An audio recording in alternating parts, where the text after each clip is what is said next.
Hi, everyone. Welcome to the Psychology and Spirituality, a Bridge to a Better Life discussion. I'm your host, Marcia Trajano, and with me are Dr. Anahy Fonseca and Sinclair and Jussara Korngold. Hi, everyone. Thank you so much for being here. And thank you who is joining us via the internet. Just please note the Psychology and Spirituality program is brought to you by AME Brazil, United States Spiritist Federation, the TV Mansão do Caminho, and the International Spiritist Council. Make sure you hit subscribe if you haven't already done so. And if you'd like to check out other channels, please check it out at www.spiritist.us. Take a moment to send your comments, your questions, any type of feedback. We welcome all of them. And we are in the process of maybe collecting some key questions to create a special episode to address them specifically. And finally, if you are interested in, let me go ahead and put here, in knowing more about this subject that we're going to be talking today, we highly recommend that you follow these books written by Joanna de Angelis. In the first one, it's in English, Life, Challenge, and Solutions. And the second one, I don't believe it's been published in English yet. I will not bore you with my Portuguese, but here they are for your reference. And wanted to tell you that I am eager. I am eager to learn more about this subject. So I know you probably are as eager as I am. So I'm gonna just ask Anahy if you could, can you get us started talking about sensations, emotions, feelings? Do we control them? Do they control us? Are they good? Are they bad? Tell us about it. Hello, everyone. So it's a pleasure to be here again, and that's quite some questions, Marcia. So let's talk about all that. I wanted to start with one of Carl Gustav Jung's quotes when he says, "A man who has not passed through the inferno of his passions has never overcome them." So I think that's a quite a provoking quote by Jung, and that we should keep in mind while discussing sensations, emotions, and feelings. So let's start with what Joanna tells us in those beautiful books that Marcia showed you all. So she says that emotions and feelings present a rich and thought provoking universe for everyone who wants to know and transform himself, herself for the better. It can be said that human beings not only have emotions, but they can be possessed by them, since they often act thoughtlessly or are destabilized by these forces, causing different reactions that they commonly regret. Concerning feelings, the reasoning is the same, considering that there are positive and negative feelings that take us over and sometimes dominate a large part of our lives, even directing our thoughts. So, So we could Anaí, say, sorry, sorry. I was going to say, can you talk a little bit about how does an emotion dominate our lives? How can an emotion control someone's life specifically?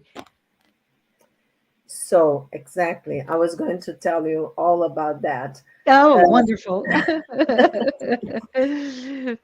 Because the human being has great difficulty, as Marcia is already realizing in you all, and we, because we are talking about ourselves, right? We are trying to look at ourselves, our psyche, and our emotions and feelings. So we all have difficulty in dealing with these forces, perhaps precisely because of the impossibility of total control of them by intelligence and reasoning. So, Marcia, I think, and everybody, when I was reading Joanna again and I was reflecting about all of this, I remember a character that it's everybody, especially in the US and also in Europe, everybody we remember Mr. Spock from Star Trek, okay, the Vulcan. So we all love him dearly. And I know we can connect. Remember, people, that the Vulcans were the first extraterrestrial to get in contact with us in the movie. So they are, of course, fictional characters. But we hope someday, maybe, who knows, right? But the thing is that they are a species that attempt to control by reasoning, reasoning and rationalizing, we could say, okay, the emotions. They even have a ritual, and trackers are going to kill me if I say wrong, but I think it's something like Kolinar or something like that, that it's a ritual where they go through to try to purge emotions. So what we know is that they have emotions, but they spend a lot of time trying to control them. Okay, and so to be in control of emotions, maybe it's a dream of all of us, right? But the thing is that if we deny emotions, okay, for instance, I feel something that I think it's quite negative, envy, for instance. Or, first of all, I feel, and we're going to be talking in the program about some slight differences between emotion and feelings. They could be Mhm. used as synonyms, but but there are some difference, small difference, but very important. But let's say that somebody made, something that I didn't like against me, and I got mad, really mad. And then I don't think it's quite okay to be mad at someone, to say that I'm angry, that I'm enraged, and it's Mhm. not nice to be like this. It's not mature. So what I can do, and most people do actually, even unconsciously, is to try to deny what I'm feeling, because the ego already has our consciousness already has made some kind of judgment and say this is no good, is going to affect the way that other people look at me. They are not going to say, oh, you are okay. They are going to say, you know this person is not okay, because even our expression changes when we are feeling very angry at someone. So what happens that the ego represses or denies, and the emotion falls to the unconscious. In a very simple way, we can say that. But exactly because it goes to our unconscious mind, we give more strength, okay, because then we are not in control anymore. So what happens is that in the first moment, it will appear, okay, in a similar situation, it will suddenly burst, from down to up, we could say, to our consciousness, without our control.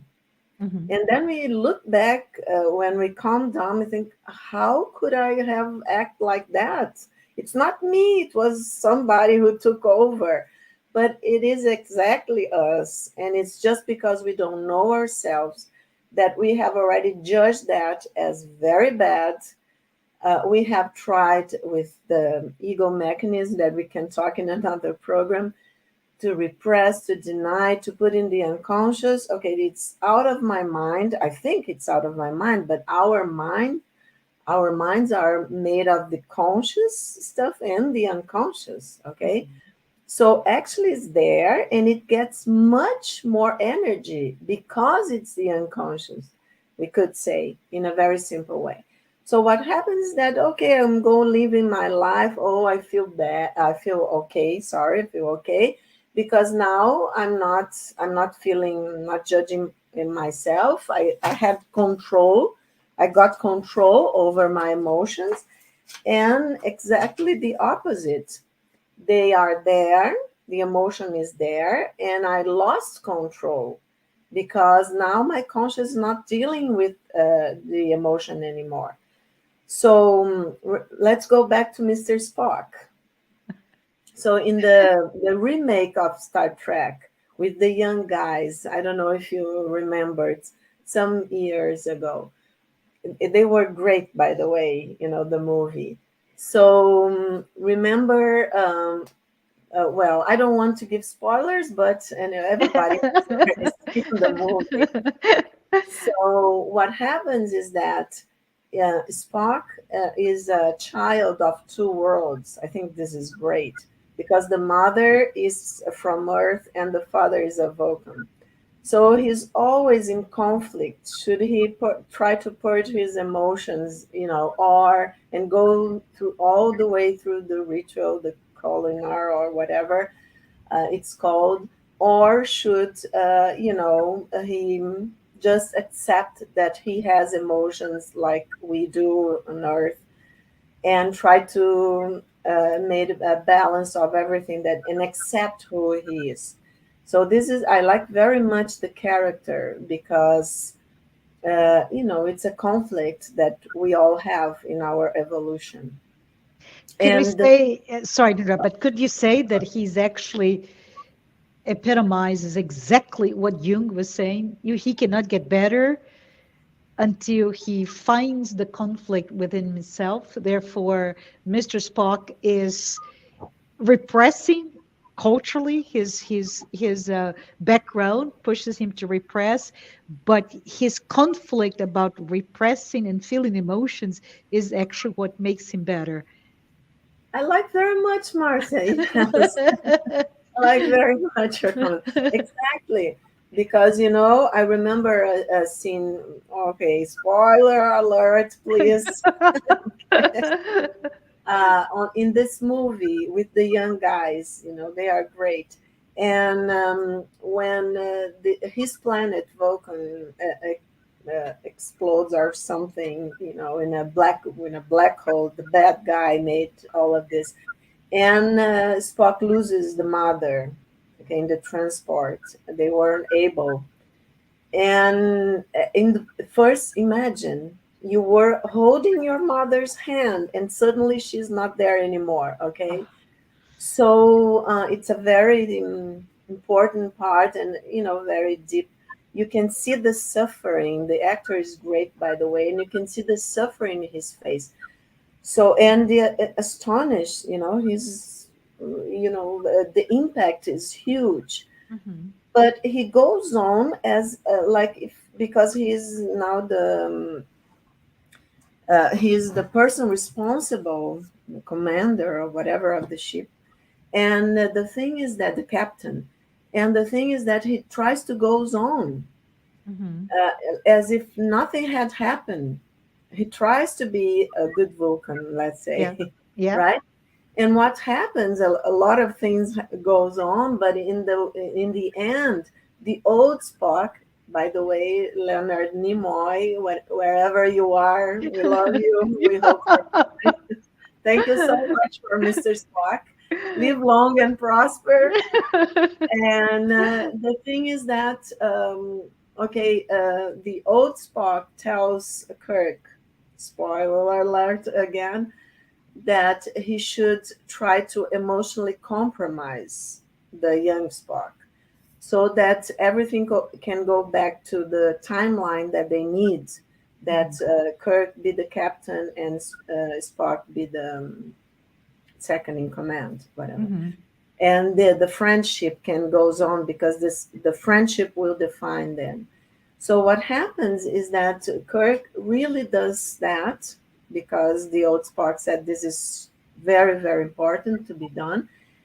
And he almost gets killed because Vulcans are much stronger than humans, right? Hmm. And then Spock, at that moment, when the father says, Spock, then Spock suddenly realized, okay, that he was totally possessed by the emotion, by the rage he was feeling that was projected onto Kirk. So this is one of the mechanisms of defense that we do. The Hmm. replacement, we it's not there in that person in that situation that I'm mad at, but then I repressed so much and denied so much. Then in the first occasion, I will project onto another person on that situation.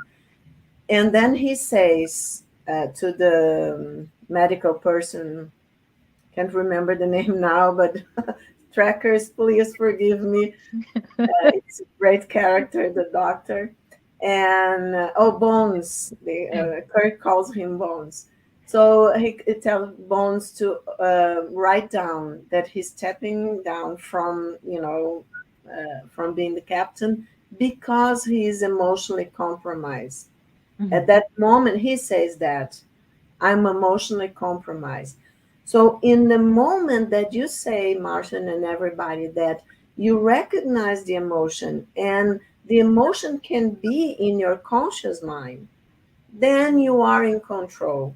Isn't that a paradox? But Yes. it's very important that I can acknowledge my own emotions because then I am in control. Then I'm working emotionally, mentally, and I'm accepting everything that I am. If I don't accept my emotions, it will be very hard for me to deal with them.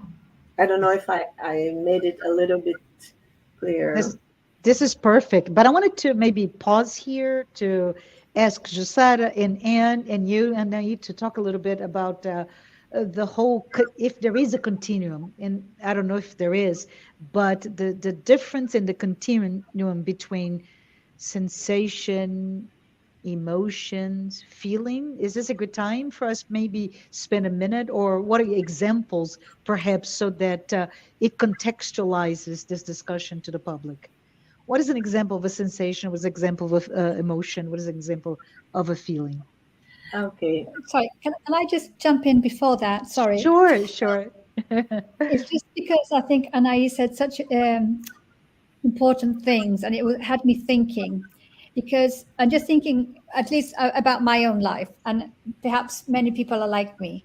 When I was a child, when I was being brought up by my parents, and you had strong emotions, you were told you can't have this, you can't be angry, you can't cry, you can't kick off, you must be a good person, you must be a good girl, kind of repressing, teaching you to repress your emotions from childhood. That's my generation. We were brought up like that. To be good kids, you had to control and you almost like ignore and put behind you and swallow your emotions. Even I Mhm, remember sometimes the swallowing of the crying and the anger, it hurt your throat, that mhm, feeling of having to swallow it.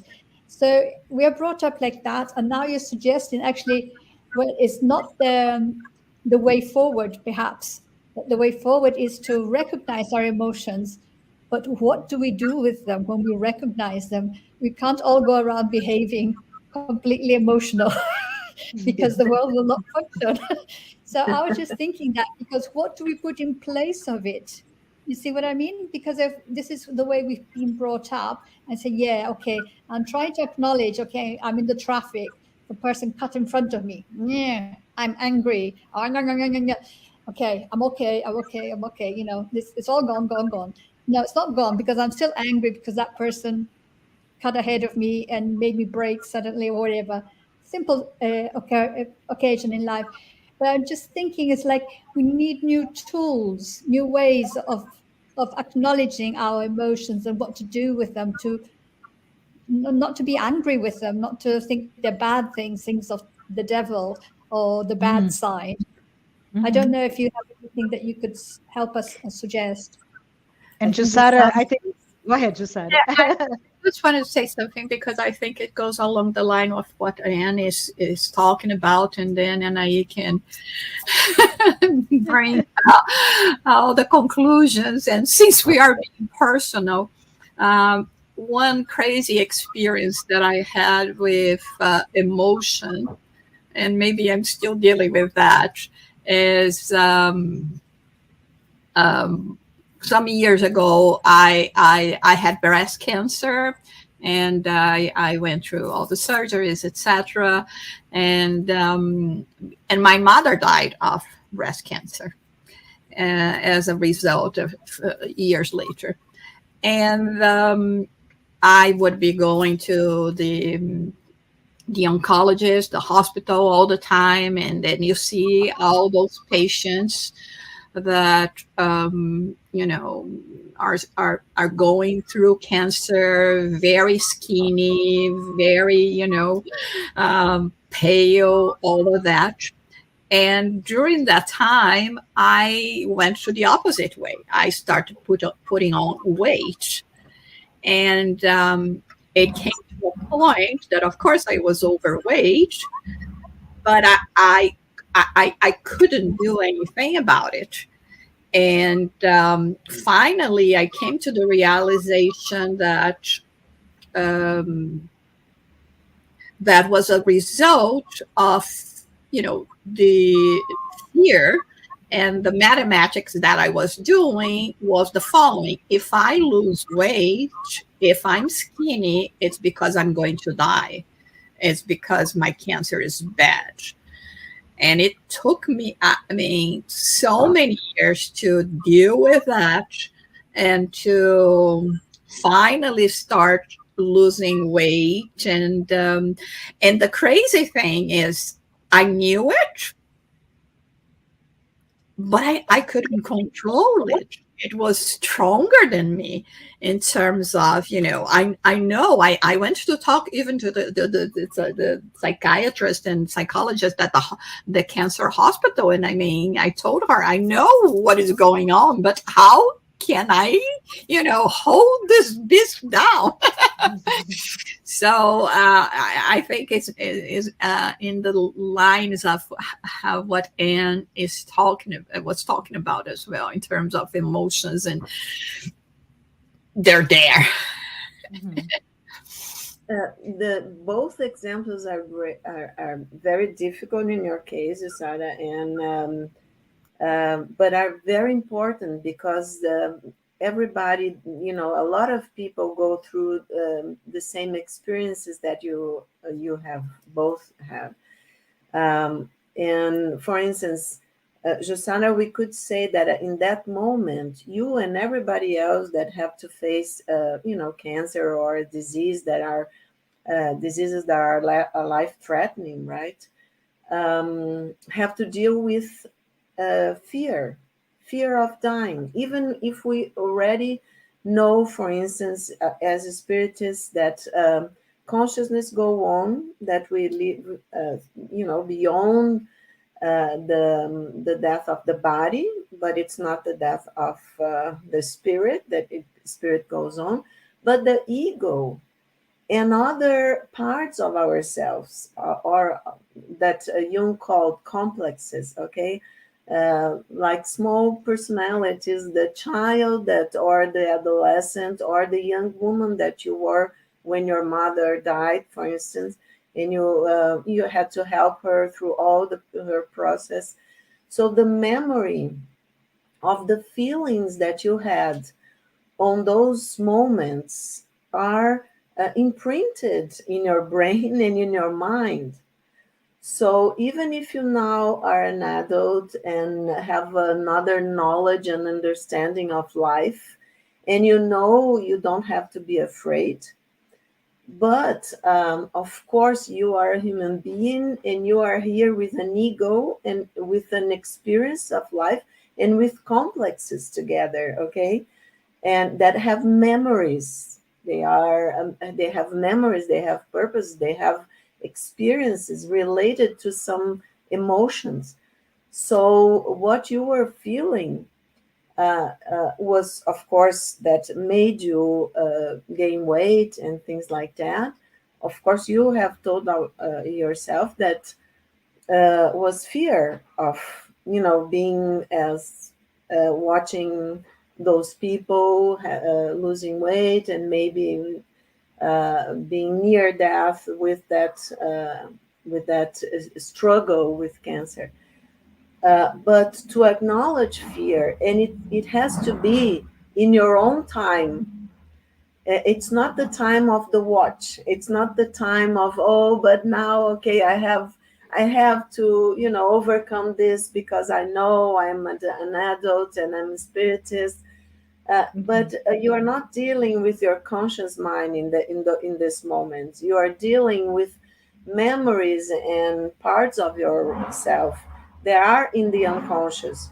So what we say is that we have to be strong to go through the suffering and be able to acknowledge the feeling, the emotion, okay, and just be able to hold the emotion and to remember, not being afraid of remember, to because then you're going to make connections. Oh, when, okay, I'm an adult, I have all this new concepts that are not only concepts. I live what I believe. I have my beliefs. I have my spirituality.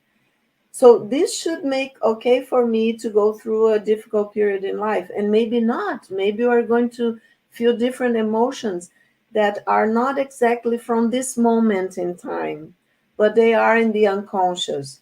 So we have to hold them, like a mother holds the baby.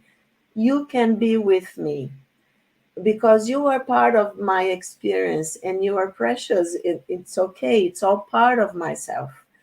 And why are all these emotions precious? Because they teach us things. Like example that Anne told us in the traffic. Why do sometimes people just lose it totally? Okay, they get mad, they go out of the car, they go in a struggle if they don't do worse things, right? Mhm. Because they think that it's not okay for me to be angry or to enrage myself with someone. But just remember, if I felt, I felt. It's part of me. So if I say it's okay, then my memory of those moments, for instance, in the traffic, it was wrong what somebody did to me because almost, I got in an accident. The person, or maybe I was not paying attention, talking the mobile or what, texting. Don't do that, people, right? And then, okay, there was something that I can be mad at the other driver, but the mistake was mine. So many times this happens. So if I just hold, okay, I'm angry and I got mad and I want to scream. If you want to scream, scream with the windows and closed, okay? But then there will be a memory of what happened because the memories in our brain, they are much related to the emotions in the moment. And if I can hold everything in that a precise moment, probably I'm not going to make a lot of sense. It's not going to make a lot of sense to me. But later on, because I haven't repressed and I say, okay, I didn't like myself, okay, in those moments, but the feeling, the emotion is there, so it's there. But then I can start relating and working with the emotions and not letting some other complex in my unconscious take over. So then I am in control. And then the memory, okay, I'll have to learn. Then we learn, people, because Mhm. then I learn, oh, I shouldn't text while I'm driving. I made an error, and the other driver was also doing whatever, so that was bad. Then I don't do it again. You see how important it is. And for instance, in Jussara's example, if it's always painful to connect to memories when we lose someone, okay, memories of loss, memories of some watching somebody that we love, hurting or having to face a difficult treatment, for instance. But this moment, this suffering that we have been going through, if we can just realize, okay, my fear is to be exactly like that, then you are going to unfold a lot of other feelings that were there in the experience and that you repressed. And then you discover a lot of meaning and purpose to that moment, to those moments. And then suddenly you are not afraid anymore. And then suddenly, okay, you are going to lose weight. Naturally, don't have to struggle because you're not afraid anymore, for instance, in your example. But I think it's great that you had help, psychological help, because sometimes people say, no, I have to be strong and I will understand what's going on with me. And if it is in the unconscious, so maybe, and very well, hidden, maybe sometimes we need help to go through, and something that it's in the unconscious. I don't know what you think about. Is that a little okay with this comment? Yes, yes. And I even think, and I when we're talking about those projections of the fears, etc., and the complexes, that it's all there, and that's why they're not simple, they're complex. I'm just making a joke here. Yes. But it's a lot to deal with. But one of the things that came to my mind, Anahy, when in discussing the example, which is a master example, and the, being angry with somebody cutting you off while you're driving. And the beauty of it is that we human beings, as social gregarious animals, we learn exactly when we're inserted into a collective. Therefore, feeling anger, and we can talk about, why am I angry? Because I almost had an accident, or is it because I want to be the first to arrive, or whatever? Is it my ego, or is it my sense of preservation, right?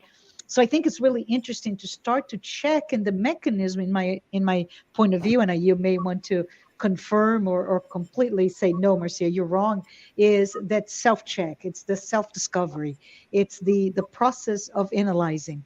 And as we today, we we remember about a year ago, when in the Oscars, I don't know if you remember, where Will Smith comes in and just slaps uh, Chris Rock, the comedian, in his face. And boy, did that just kept going on and on and on, and we could not talk about the event. And I think that itself was the basis of, how do I feel about being attacked? What is the whole sense of dignity or pride, right? Et cetera, et cetera. So I think those moments, the collective moments, be it on TV or be it in traffic with your windows rolled up so you can scream, those are great opportunity for us to face those emotions and try to understand rationally. I'm going to Mr. Spock, rationally, but not repressing, right? But rationalize, why am I going through this? And let's go on with the feelings, because they're triggered by something, right? Yeah, I think that Oscar ceremony was in the middle of the pandemic or something. I think it was about yes, about Yes. yeah. So I think it's quite nice that you remember that, because that's a very good example of Mhm. the collective, okay, Yes. being angry at the situation, being suffering the situation with fears, and individually and collectively, we were like that. So Hmm. if there is something that triggers Hmm. the anger and the fear, then we are going to project in the situation, okay, that it was bad. Of course, everybody knew it was very unpolite, and it's we shouldn't laugh at things that are Mhm. people suffering, but it's a mechanism of defense, the laughing, okay, Mhm. that people do, because otherwise we would all be crying. And Yes. I want to, but actually we should be crying sometimes, and not being ashamed of crying. It would be much more mature. But then I want to just hold this thought to read to you some beautiful thoughts that Gelson and Marlowe, in Reflecting the Soul, that it's not translated yet and translated to you, made about the feelings and emotions, when they say in the chapter, it's emotions and feelings that color our lives, but we need to know how to choose the colors. I think this answers quite nicely. Correct. They are like forces that can either lead us to our personal hell or to the heaven of our best accomplishments. Okay, so it depends on how we deal with our emotions and feelings. It's not that they are, if they are positive or negative, the judge will have to be ourselves. Okay, and the way that we use them, the knowledge that they bring, the learning, as Marcia said, that they bring us. Okay, so they keep saying that currently the emotional dimension has become for many a synonym of weakness, instability, or imbalance. Exactly your example, Marcia. I remember the Oscar ceremony. And we tend to avoid talking, studying, or discussing what we can't handle. Okay. But the question arises, how is it possible to have control or understand something that is unknown, that is not reflected upon, with which there is no contact? Would it be a vicious cycle in which we try to cancel something we have no control over, and precisely in this attempt to cancel, we are taken over by it? So I think these questions that they make in the chapter is exactly what we are talking about. If we try to cancel, for instance, this modism or whatever in the social media, to canceling somebody because this and that, Uh-huh. it's actually very silly, and sorry, people, and childish. Okay, Uh-huh. some people will get mad at me, but from the psychological point of view, exactly because Marcia is saying we are collective beings, we learn together.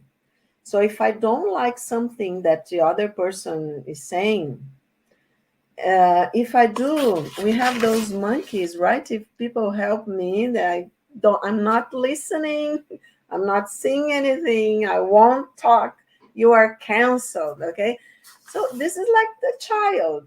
We do with a baby. Oh, who is there? When you do like that with the who is there? Oh, hello, it's me. So we cannot cancel something, okay? Because we are sooner or later we are going to have to deal with, okay?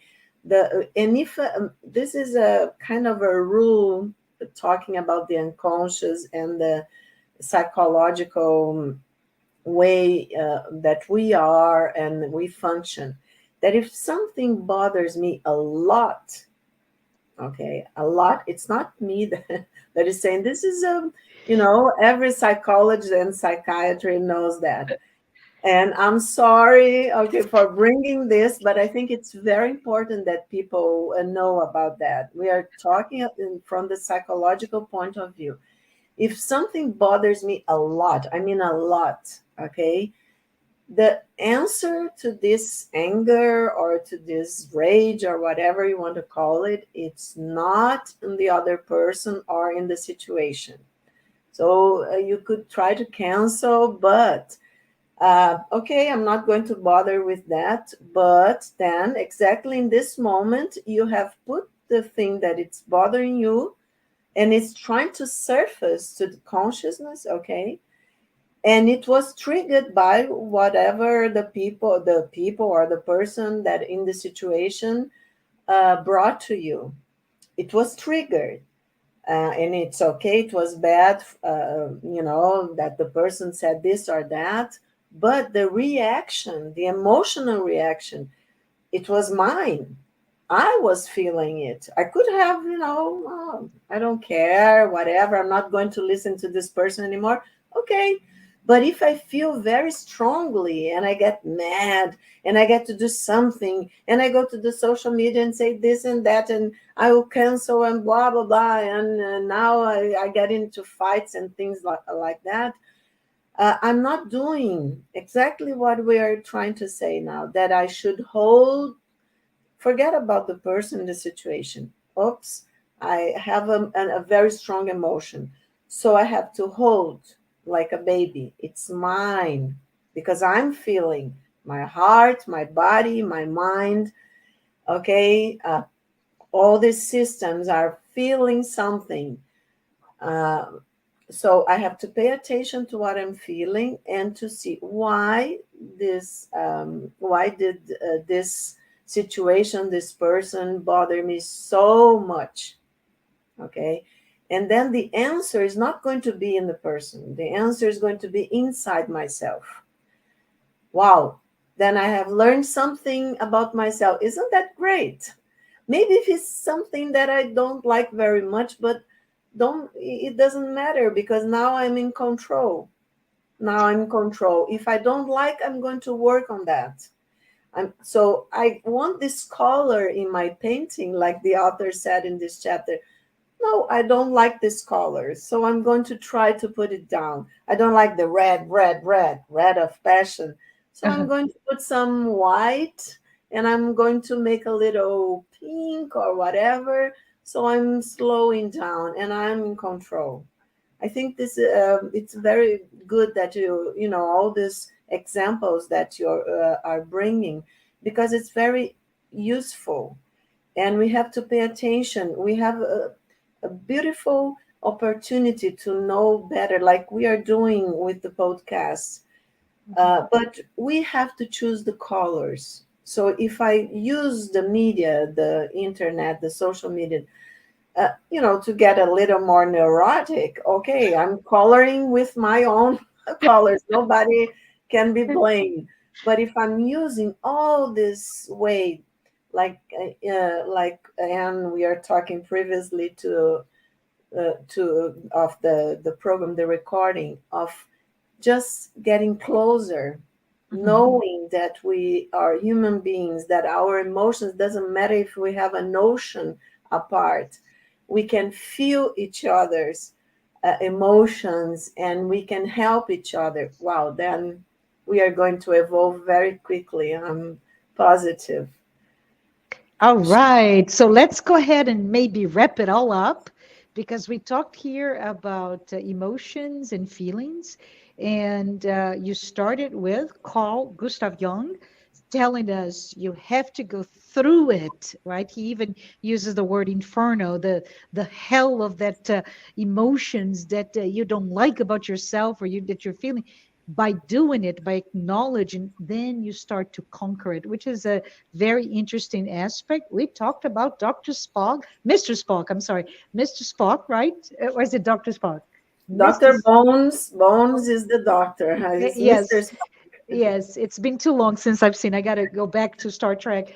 But Mr. Spock, with his duality, which is a beautiful character, if you think from a psychological perspective, right? The duality between I need to be very rational and that's my strength, but then he understands that the conflict with emotion is what really got him to be very strong. And then we talked about very personal examples, right, Anne, of you and you, Jussara, on how do emotions really have a physical impact, known or not known. You actually can taste swallowing the anger or the fear, or not control your body in a reaction to a memory, known or not known, right? So I think those are really good, insightful comments. I invite all of you who is watching us today to come next week, because we have a continuation of this topic. So with that, I want to say thank you for being with us. Send us your questions, and we look forward to continue this discussion. Bye bye. See you all in the next program.